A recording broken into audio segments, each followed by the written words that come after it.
Thank you so much for taking the time to speak to us today.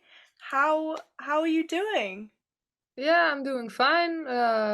It was fun. I've been, we've been rehearsing now for the release show, and before that we were on the Monsters of Rock cruise. So it's uh, it's all been good, Yeah. Oh, incredible. Alrighty, so now that the latest album, The Dark Tower, has been released and is out in the world, how are you feeling about sort of fans' response and the general reception that you've had from it so far? Yeah, it's been fun. I'm always a bit nervous when the first song gets out there. But those reactions were actually really good overall. So I was already after that I was like, okay, it will be good, and now it's also been good. Yeah. So yeah, I'm happy. We're all happy, I guess, and um, yeah, we're curious now with the charts what will happen. We had this specific shop on Switzerland where everyone orders their CDs online, and there we did actually really good. I think there we were at least for some time. I'm not sure if we're still on number one, but we were for some time on number one. But let's see where we end up. But yeah, that's cool. At least, yeah, Oh, that's fantastic. I'm so glad to hear that. yeah. Um, So you guys have joined up with Napalm Records, which is absolutely incredible. How's it been like working with them so far? Yeah, it's been good. We just we switched record labels indeed. Because Nuclear Blast is the one we were before and got taken over by a company that didn't really wanna invest as much in physical space to have some, vinyls and CDs, and yeah, we just wanted a record label that could understand that we do that, right? So now we're with Napalm, and uh, Atomic Fire Records also helps out a bit. So Oh, that's incredible. So the band in general, Burning Witches, Mhm. draws a lot of inspiration from the sort of heyday of 80s heavy metal, Yeah. um, which I believe you yourself are a fan of. Uh, Yes. what initially sort of sparked your passion for that sort of era of music, and how has it influenced your own music style? Yeah, I just like the guitars, to be honest, and it's of course also the era in which guitars are the most central, and the soloist existed all of a sudden, like Malmsteen, Friedman, stuff like that, but Steve Vai and etc. So yeah, I just love the guitars, and I wanted to be like a shredder, and I started to try that a bit, but eventually for some reason I just switched to singing. I think it came a bit more natural for me, I guess. Um, and I guess, sorry, what was the exact question? Because now I'm lost to. It's so good. Sort of like how has that sort of era of music influenced your own music? Yeah. So this is why I always sticked to guitar music, even when I turned out to be more of a singer. Um, and yeah, I just love, from the 80s, for example, yeah, Painkiller from Judas Priest. Wasp is a band I love a lot from the 80s. Also like Europe. So I guess those bands definitely influenced my sound. Yeah. Incredible. So the album, The Dark Tower, Mhm. focuses a lot around Countess Elizabeth Bathory. Mhm. Um, did you sort of go into the creative process of the album with the intention of having that bit of like a heavier sound to it, or did you find that it sort of just came naturally because of what it was focused on? Well, yeah, this was the idea bit, so it was fitting with each other. But we just decided that, as a band, we all wanted it to be a bit heavier. And this was just a theme that would fit, so we decided, hey, let's do that. And yeah, it's pretty cool. I mean, it's a story that has been written a lot of stories about, and yeah, not all of them are correct, of course, but it's cool. So yeah. Yeah, it's absolutely incredible. So obviously she is a very sort of complex historical figure. Did you find it challenging at all to sort of find the balance of representing the story in a sort of accurate way while still being able to have a bit of like artistic interpretation in there at all? Uh, I mean, and it wasn't difficult because I kind of decided from the start, fuck this, it's going to be an interpretation. Yeah. Yeah, so that was easy. Yeah. Oh, incredible. Yeah. Um, there's a lot of speculation around her story, and did you did you find that you were sort of including some of those elements of mystery and intrigue in a way into the storytelling element of it? Like, there's a bit of ambiguity around her. And the ambiguity in which perspective? What do you mean exactly? Um, I mean, as you said, her story has been retold so many times, Mm. and there's a lot of aspects of it that no one's quite sure if it's true or not. No, indeed. Um, there is a lot of like mystery in that sort of sense that we're not entirely sure exactly what happened, and we never will. But Yeah. yeah, So, did you so find yourself including some of that mystery into the creative yeah. process? Yeah, I mean it's funny, like a lot of people believe that she would bathe in the blood or drink the blood, maybe to stay young. So there's a bit in the intro there. Um, yeah, you can hear the creepy voices and basically young girls crying, and yeah, because they already know what's going to happen and it's not going to be fun. So yeah, yeah, it's yeah. So there is indeed, yeah, you just take the things that appeal to you, I guess. So um, I felt like the thing of the bathing in the blood was the thing that was most well known, so I tried to not do that in this case. I was like, let's just try to find everything else uh that didn't come to my mind immediately, at least. Maybe other people that were more familiar with the story to begin with, but for me it was kind of the first time I looked into it, to be honest.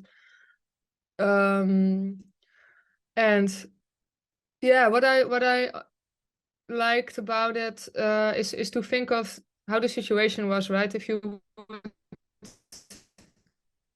think of it as a if there would be like written a book about it, then probably you would see that the people around the castle would be a bit afraid, for example, and or maybe the castle would be haunted because the girls that would be killed would haunt the castle, So I would try to think of everything around it too a bit. I would try to make a picture in my mind and to put all these cool things into the songs. Yeah. Yeah, that's incredible. Were there any like books or movies or like documentaries in particular that you watched or maybe read when Yeah, you were there was a learning about book. her?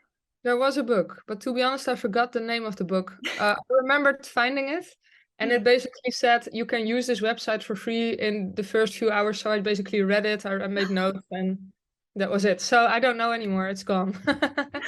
Yeah, it's lost. But I used also Wikipedia and just the internet basically. Yeah, but Yeah, yeah. that's Mhm. really interesting. So the visual aspects Mm, of this album as well, from the music videos to the incredible album artwork, mm, it's all very eye-catching and striking. mm. How important do you find the visual elements of music? Like how how do you find they work in creating like the atmosphere of the band? Yeah, I think it's important. I mean, yeah, it is definitely a um dark looking album cover. I was a bit stuck there with the language. Yes, and yeah, I think we have a lot of cool artwork. It's kind of like it's almost too much artwork this time.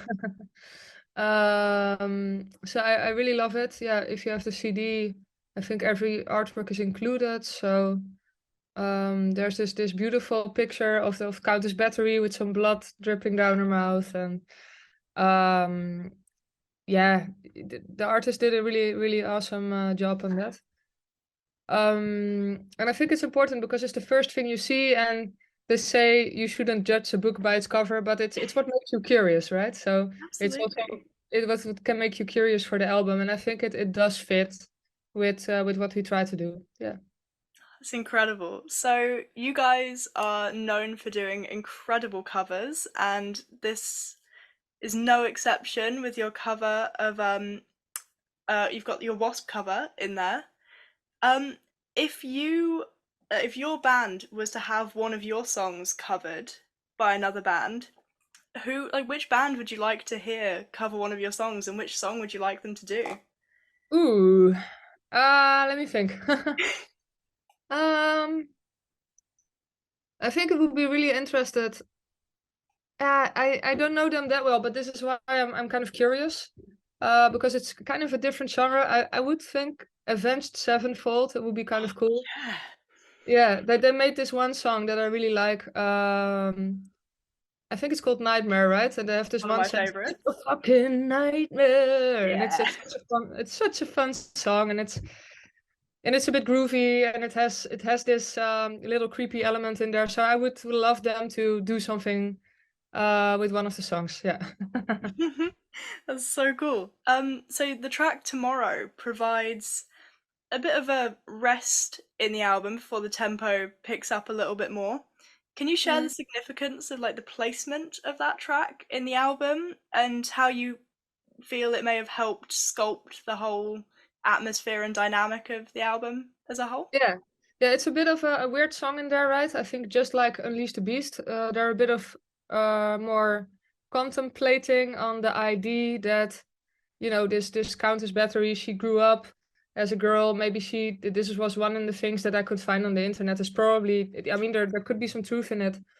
Because during this time, there was a lot of wars going on around on this area, and probably as a kid, she would see people getting punished in brutal ways, right? So maybe she saw someone being sewn into a horse. This was the story I found. I thought it was pretty crazy that people did that, and if you look up on the internet how to torture in the medieval times, you just see the most crazy things. Mhm. You just can't you just don't think they actually did that, but apparently they did that. So yeah, if you see this growing up, and maybe you're also already a bit crazy because of incest or whatever, this is one of the theories.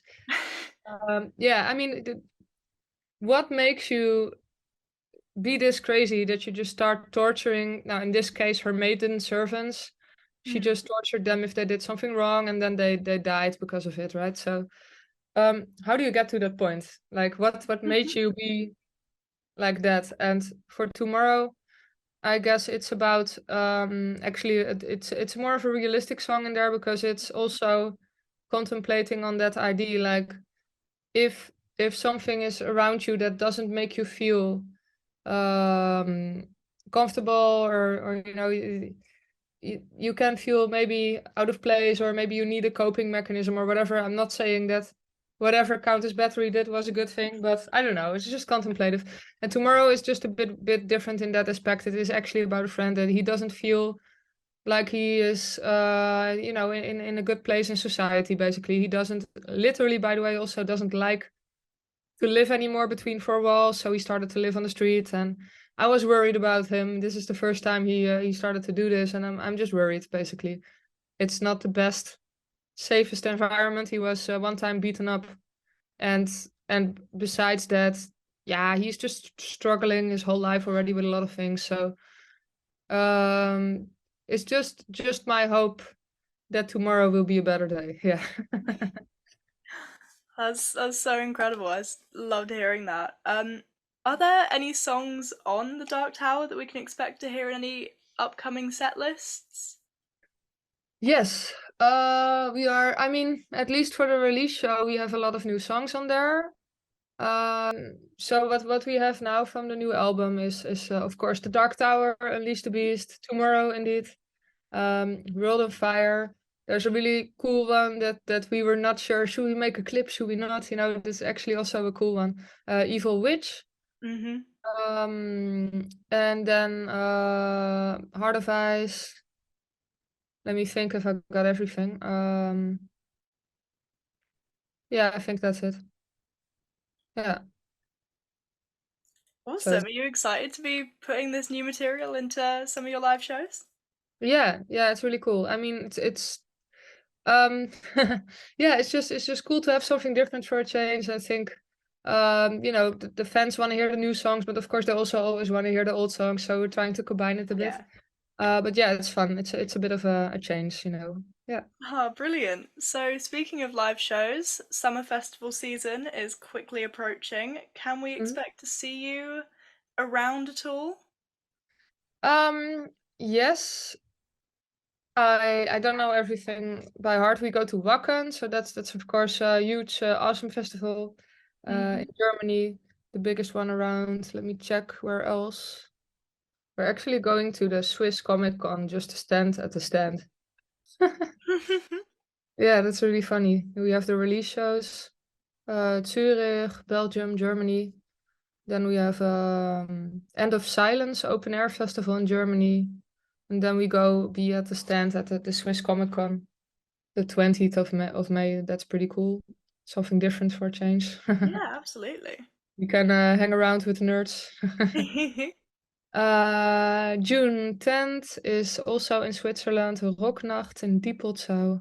Rock Hearts in Germany.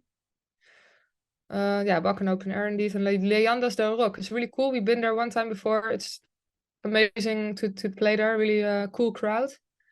In Spain, Leandas del Rock. Let me see. Festival Rock Nalon in Spain too. Moto Culture Festival in France. Metal de Hout open de Hout. I don't know how to pronounce this. Metal de Houte open air in Germany. Erkelenz. Metal on the Hill Austria. Rising Fest France. Oh, Horns Up Metal Cruise Oslo on a boat in Norway. That's so cool.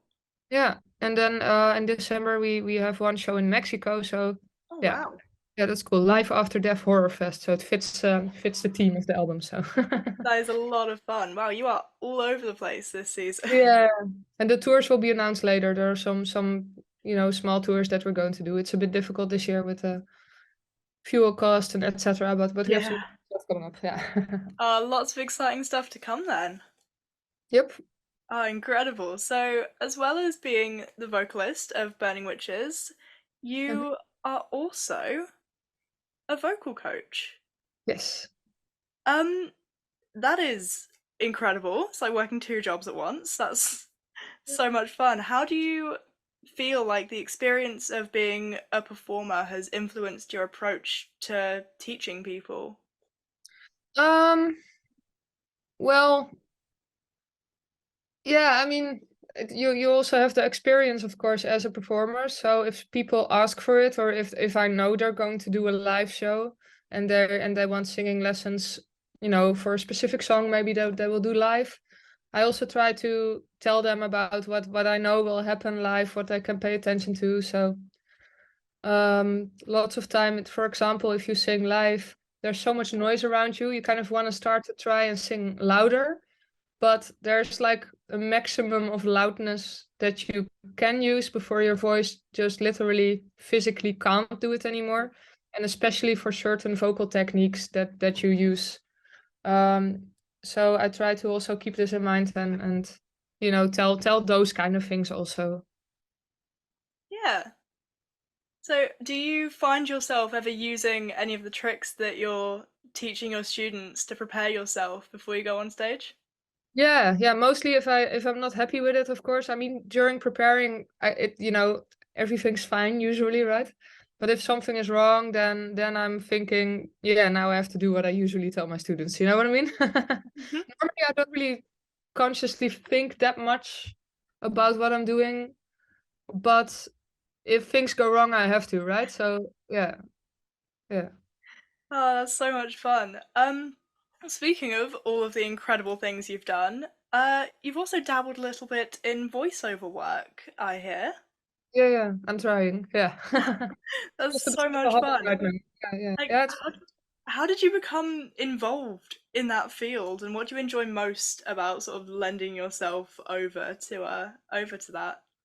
Yeah, it's just something different, right? It's just fun. I mean, I had all the recording material already to be able to record at home, so I was like, Mm. well, why not try?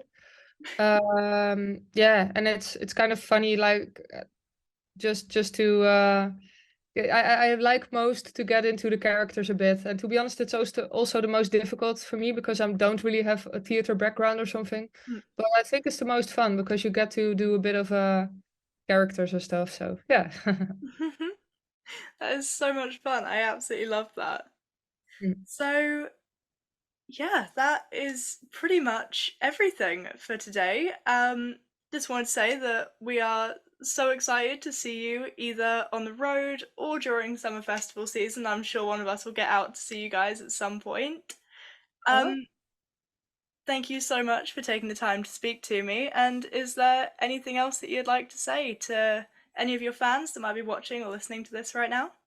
Yeah, well, yeah, thanks for supporting Burning Witches, of course. And let me check because I'm not sure you're from the UK, right? Or Yes, you yeah. are. Okay, cool. We will be back to the UK, I think, this year. So keep an eye on the Incredible. dates. There wasn't any in the list yet, but I think there will be. Oh, Uh, perfect. yeah, so that's cool indeed. And yeah, so see you soon, hopefully. Yeah.